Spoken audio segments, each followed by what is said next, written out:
Bonjour à toutes et à tous.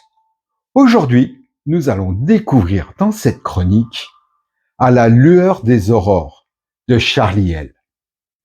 La plume de Charlie nous emporte dans la magie des pays nordiques, plus exactement en Finlande.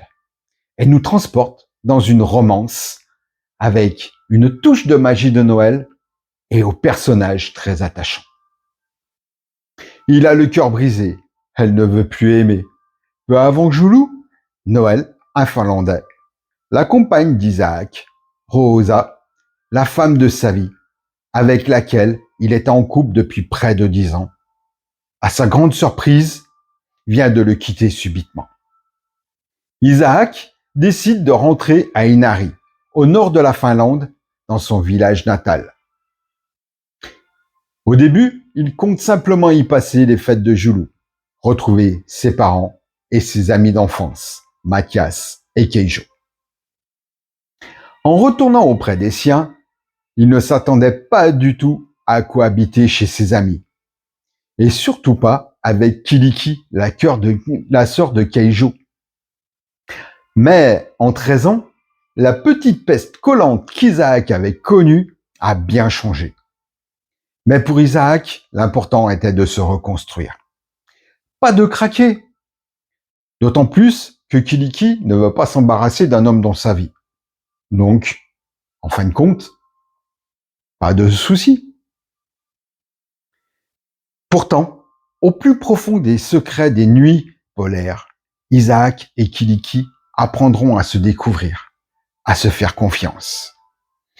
À la lueur des aurores boréales, à travers les confidences, ces deux âmes abîmées par l'amour sauront-elles se comprendre?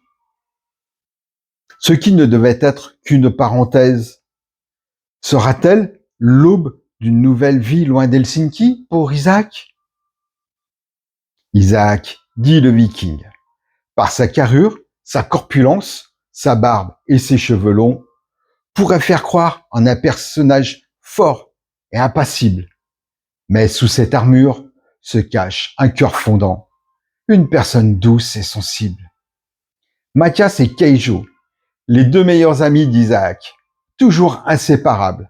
D'ailleurs, ils se sont même associés dans une petite société qu'ils ont reprise.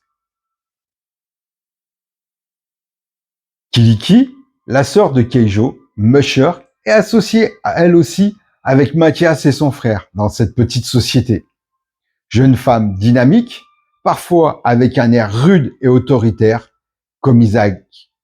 C'est un personnage fragile et sensible. Charlie a magnifiquement écrit une romance qui, au début, ne fait vraiment pas de cadeau à Isaac. Elle nous emmène en Finlande. Elle nous fait découvrir ce pays et ses traditions magiques de Noël. Ces descriptions nous permettent d'imaginer les paysages enchanteurs de ce magnifique pays. Dans ce roman, nous découvrirons des personnages que nous aimons tout de suite. Des amis d'enfance qui ne s'étaient pas vus depuis de nombreuses années sans que leur complicité ait disparu.